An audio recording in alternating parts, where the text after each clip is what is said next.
Now to coronavirus coverage. The race to vaccinate more people in Wisconsin continues, but not everyone's on board. Well, the state health department reports a growing disparity between who is receiving the vaccine and who is not. Rebecca Clough looks further at those numbers and talks to the experts for the answers.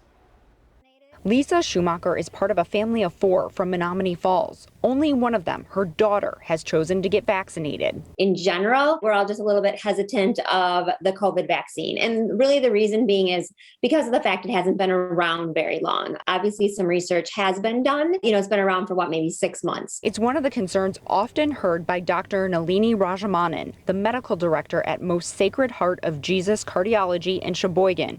She's an expert in FDA approval. It is a little bit hard for people to say, okay, I'm going to jump in and get the vaccine and try to do this for people who have a conservative approach to their health care. When you look at vaccinations in Wisconsin, more than 2.8 million have received a first dose of the vaccine so far. That's less than half the state's population. Dr. Greg Polin says vaccine skepticism plays a role in that number not being higher. He heads up the vaccine research group at Mayo Clinic, but being distrustful, Dr. Polin says, isn't unique to the COVID-19 vaccine rollout. We think this is new. This is not new. In 2011, I wrote a review article for the New England Journal showing that every vaccine that has ever been introduced into the United States since the 18th century has been met with equal skepticism. He says for some people who have vaccine hesitancy, nothing he or others can say will change their mind. The spectrum of vaccine hesitancy to anti-vaccine are a variety of different situations. Often the vaccine hesitant, they don't understand the technology and the science behind it. They have questions. They have legitimate questions that they need somebody to answer. Al Castro with the United Community Center works to bring more information about the COVID-19 vaccine to Milwaukee's South Side. He has seen the hesitancy hit differently for communities of color.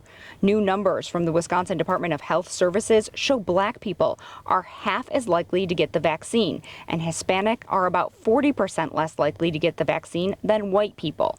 Al says for the Hispanic population, it's about access and misinformation. Many of the low-income families, they work jobs where if you take off of work for a couple hours, you're not getting paid for it. There's still belief or misinformation that you need an insurance card and you need ID. Al says in order to help people make the right choice for themselves about the vaccine, they have to be in the community talking to people. It takes a conversation. I've had a couple of these conversations. It takes a few minutes of time, investment of time to hear what their concerns are. Al and members of the UCC are out in the community going to places like grocery stores, restaurants, parks to meet people where they're at and answer their medical questions. Reporting in Milwaukee, Rebecca Clough, TMJ4 News.